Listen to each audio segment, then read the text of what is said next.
Hello everyone, Evasion here. Welcome back to another video. This video, I'm going to be sharing with you a guide on how to play our Priest Rogue variation. We're playing with a Holy Hybrid Priest-Spec. In this video, I'm going to show you how I went to 2200, and I'm going to be sharing with you the specs, important talents, macros, the strengths and weaknesses, what it's good into, and some strategies versus popular comps that you see a lot on the ladder.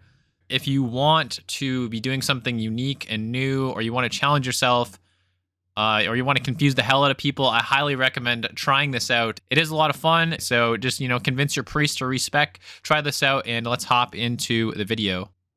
All right, first off, we're going to talk about the spec that I played as the Rogue and some notable talents here. I'm playing the standard assassination build with Master Poisoner, Mutilate, and Preparation.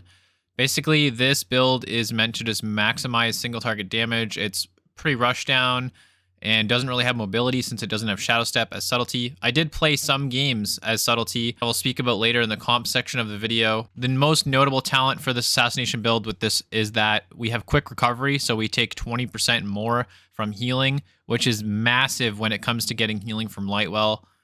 Other than that, this is just a standard build. Next, we will talk about the Priest build, the 34-37 hybrid Lightwell build that we played all the way to 2200. I want to talk about some important talents and interactions that you may not expect that kind of make the build more powerful than at first glance. And so you have a lot of standard Dispel Protection, which is really good. A lot of other builds have this. You have Martyrdom, Blessed Recovery, Inspiration. You have talents like Blessed Resilience to reduce the amount of critical strikes you suffer. The resilience on your character, whenever it blocks a crit, those can still trigger Blessed Resilience regardless. So that is a really, really good thing to have. It's not getting diminished by having more resilience. You actually want to have a lot of resilience with this build, as well as Spirit, as far as your stats are concerned. Pretty standard, probably similar to how Discipline is gearing. 1 out of 2 points in Reflective Shield. The reason you put a point here is because when you take damage and you activate that Reflective Shield, it's going to give you a chance to proc Surge of Light, which Surge of Light basically is your spell crits have a 50% chance to cause your next smite or flash heal to be instant. So you actually get a lot of instant healing with this build. Fast Massive Spell, Focused Will for massive improved healing and damage reduction. As well as some more spell critical, which is really nice because more spell crits equal more Surge of Light procs. You can get the procs from having a Reflective Shield, as well as Glyph of Power Word Shield can also proc this. So Glyph of Power Word Shield is really important to this build for getting those Surge of Light procs. The Lightwell itself is obviously the main reason we're playing this, and that is because Lightwell can literally heal for like 5,000 a tick in conjunction with that quick recovery talent, providing 20% more healing. All right, next up, we're going to talk about macros for Lightwell usage, as well as some key binding things. All right, so if you use the /cast Lightwell macro, it will summon Lightwell. It'll also target Lightwell when you hit the button. And this is really good because then you can keybind interact with target, and that will allow you to use the Lightwell instead of actually clicking it. So if you go into keybinds, there is actually a interact with mouse over keybind, which I use this personally because I didn't have any keybinds open that I wanted to bind a target to Lightwell. But if you are the priest, then you can just have it bound to Lightwell and it kind of makes sense. But as a rogue, I just had an extra keybind, so I threw interact with mouse over on here. So I can scroll my mouse over the Lightwell, wherever it is, and then I just hit the keybind and it will click well for me, which is different from having to click, because if you go to click the well when a lot of stuff is going on and you happen to turn your camera even the slightest, it deregisters the click. So having it interact with mouse over is a little bit more precise than clicking. So if you're having troubles clicking the well, something that is very important to this comp, then you may want to consider using this. On to strengths and weaknesses. The Lightwell is incredibly strong, has big healing. The healing is massive. You just got to click it. Lightwell can be used while controlled. This is a really, really insane perk of this this comp. Basically, I have survived against a Shadow Priest mage crowd controlling my priest for well over 20 seconds straight just by running around the pillar and clicking well every time I came into contact with it. If you don't think that you can get away and get back to the well, you should just stand there. I have also survived literally standing on top of the well against people I didn't know how to kill it, and just tanked like 15 plus seconds of crowd control. You can only really die if their damage comes in a very, very organized fashion. If it's fragmented in any way, you will heal enough with the Lightwell ticks. Once they start ticking, you're getting like 5,000 every 2 seconds. You just have to make sure you're re-clicking perfectly as soon as the buff falls off. It has really great dispel protection on the priest side of things. So people trying to tunnel down the priest a lot, the priest can usually make it out of a lot of situations. Now, if it's against like Shadow Priest Rogue, that's a different story. But you can win trades against other discipline priests because of things like this, and the poison dispel that the priest has access to, which is only a personal poison dispel, but it is very powerful still. The priest provides strong offensive support with PI and dispels, kind of like discipline would, and it has a good ability to deal damage. I helped this out on the rogue side of things by using glyph tricks of the trade. You don't have to use this glyph. There are a couple other things you could use, whether it's sprint or gouge, but these are definitely good to use. And it can be pretty mana efficient if abusing Lightwell, but if you're forced to actually use heals like Flash Heal, you will run out of mana really fast. And Lightwell can be used by DPS. Like if you're the rogue on the team, you can abuse Lightwell while your priest tries to drink. As far as the weaknesses go, it is extremely dependent on Lightwell, even though Lightwell is very good. If you cannot abuse Lightwell, if Lightwell gets killed, if they cut you off Lightwell, which you should avoid doing at all costs, literally just plant your feet, stand there AFK, and that's that. Then, yeah, you're dependent on Lightwell. If Lightwell dies, you're sad. You're really sad about that, and you better hope that the game ends soon, or you're probably going to die, or you're going to go so it requires camping it a lot. Lightwell has really low HP. A lot of classes can one-shot it. I've seen Frostbolt one-shot it. Ambush can one-shot it, no problem. And, you know, many other spells that are in that damage range of dealing a couple thousand damage. In the last con, which I kind of mentioned already in the strengths, was it has a horrible matchup into Rogue Shadow Priest. You have to do so many things well to outplay Rogue Shadow Priest. The fact that they both have, you know, the Priest has a very good defensive in Dispersion. We'll talk about this a little bit in the matchup section, though, because there are some things you can try to do. But anyway, that's pretty much that for strengths and weaknesses. Let's hop into talking about some strategies versus popular comps. All right, first up, we're going to talk about Warrior Paladin. I'm not going to go through every comp in this video, not even close, but I will talk about some of the most popular ones. And Warrior Paladin, you definitely see a lot. In this matchup, it can be difficult depending on the gear levels and the skill of the Paladin, and definitely the skill of the Paladin can greatly impact the outcome of the game. However, average Paladin, you can, you guys can probably run them over pretty good. At the start of the game, you're going to want to try to get a sap on the Paladin. A lot of Paladins will try to sack their warrior in some way or another and try to rush combat. If they use Blessing of Sacrifice, you can have your priest remove their Power Word Shield so that they don't break the Paladin out of sap with the damage from Reflective Shield onto the warrior. And then applying Sacrifice, it would obviously break him out. So the best thing to do is try to rush in with Sprint, land a sap on the Pally, and then you can open up onto the warrior after Sacrifice is gone. Tricks before you open and have your priest deal a lot of damage. And after that, you want to also make sure you're removing Sacred Shield. Have your priest dispel the Sacred Shield. And very quickly, you're going to be able to force Bubble. Try and follow up any saps with Fear if you can. And then for like another kill attempt, you can use Blind. Sometimes I will throw the half blind depending on what is going on in the game. If the warrior is clean and has no Sacred Shield, they're getting really low, and they don't have access to like shield wall, sometimes I'll throw that half blind. It's kind of an uncommon thing to do, but the fact that, you know, you have it and it can end the game, it's definitely something to think about. Other than that, you're just going full gas on the warrior. We've had the most success killing warrior. I have killed Paladin before. We have done weird trades where the priest camps the Lightwell, and I just tunnel down the Paladin as assassination. It's quite possible to kill, but once again, it's somewhat dependent on the skill of the Paladin. The Paladins that fish for Sacred Cleansing definitely are a lot harder to kill than the ones that try to play where they're just casting spells, which, you don't really need to do too much if you're fishing out Sacred Cleansing. It reduces a lot of damage coming in, and you don't have to cast as much.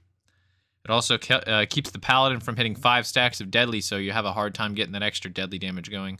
But anyway, that's pretty much all I want to say about the Warrior Paladin. Stay pretty aggressive. The game's going to win or lose pretty fast. Some games you can try to drag out, but once they start killing Lightwell and stuff like that, you're going to have a bad time. All right, next up, I want to talk about Preg, Pally, and DK. This is the one-handed ret build that many of you have probably fought against before. And we actually beat this comp, I think, every time except for once. And they were pretty good. They knew how to kite away a lot better. Most of the people playing this comp around like the area that we were trying to climb to 2200, they were pretty full gas trying to kill my priest, because if my priest was disciplined, I'm sure that it dies to this. However, with Lightwell, you have a really, really good healing output where you don't actually need to cast. And they can definitely kill Lightwell, but I think out of all the comps, Preg and DK are probably a little bit worse at killing it. And so it doesn't, usually they have to place a few times before they kill it, but there's so many of them that I don't think we really fight them like the same one in one queue session over and over again that many times. But nonetheless, we're going to start off, and I'm going to be killing Paladin in this matchup every single time. Out of all the matchups I played, I found myself doing some pretty consistent things every single time I fought against this. I try to sap the Death Knight if I can, and I'm going to be getting on the Paladin with Cheap Shot. You want to avoid using Kidney Shot as the rogue until the Paladin uses Freedom. This is a good kind of Wrath Lich King rule in general. However, it's really, really good because you get to shotgun more Envenoms. And sometimes you can actually do like a Vanish for a half Cheap Shot because you're rotating your cooldowns.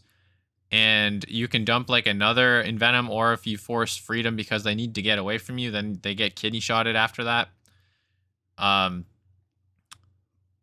in general, we're going to be camping the Lightwell. We're going to be killing the Paladin, and we're going to be throwing Disarm onto the DK pretty early.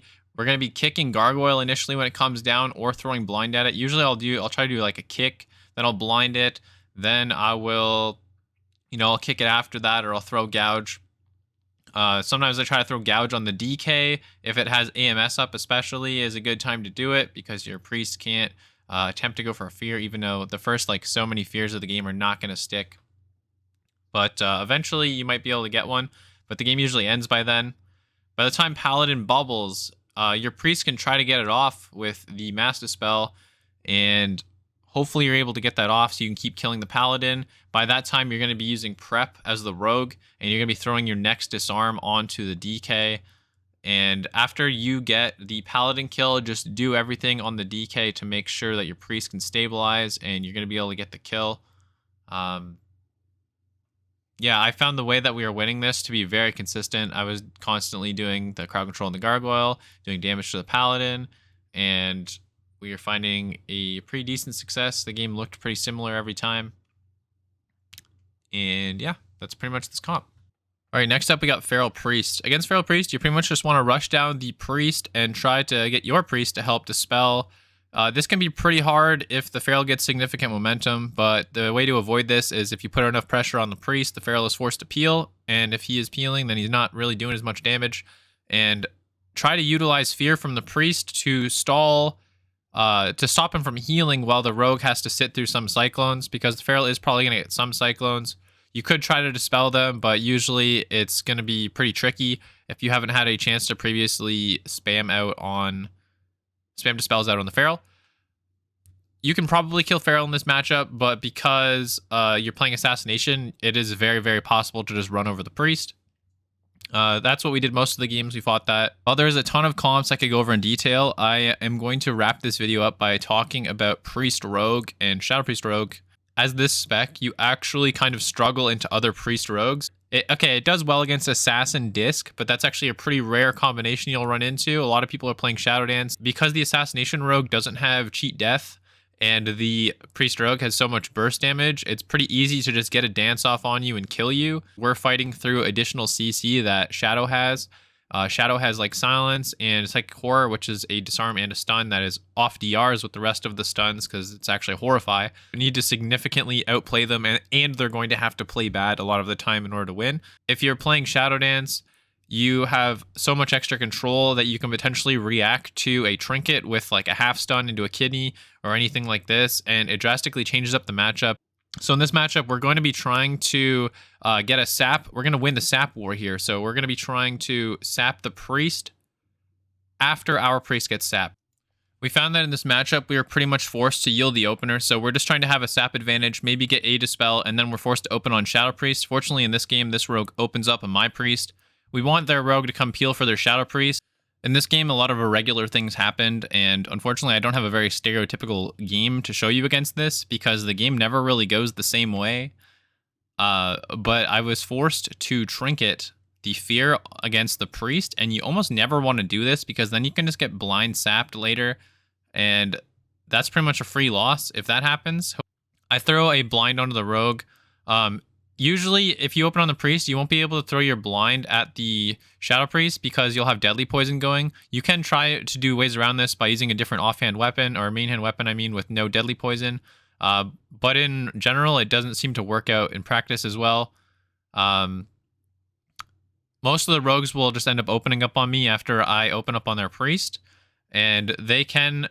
That is not necessarily a free situation for us, but it's a lot better than when they can open up onto the priest. I managed to jump behind him and land kidney shot through evasion. It's kind of a risky play, but if you pay attention well enough, you can usually pull it off. To recap for that quickly, basically you want to try to get a sap opener on the priest so that your priest can maybe get a dispel before the game starts. As soon as saps end, you just want to open up on the Shadow Priest. There's no real better way. If you open up on the rogue, what will happen is the priest will utilize silence, his Psychic Horror and or Fear to take total control of the game, and it'll be as if you got no opener at all. Whereas if you open on the Shadow, you can maybe force the rogue onto you, and your priest can actually use some actions before they get those crowd control chains off. Pretty much you want to do anything to make them slightly less coordinated than they could be, and this is pretty much your only way through it. Because it is very, very difficult with them having a full 8 seconds extra of CC in the opener of the game, and the priest having access to a massive defensive cooldown. The best case scenario is forcing the priest to use dispersion when your stuns are still on DR and on cooldown, and being able to land them afterwards. This is pretty much going to be it for this video. If you enjoyed this video, please be sure to give it a like. If you watched all the way to the end, talk to me in the comments below. If you want to see more detail about certain comps, I still have other clips, but in order to include every single comp that we play against and in a lot of detail, it would make this video insanely long, a lot longer than I probably have the attention span to edit in one video. I like to make a little shorter videos, more digestible, between, usually around the 10-minute mark is pretty good for me. But anyway, thanks for watching. I hope you enjoyed this, and we will see you all in the next video. Peace.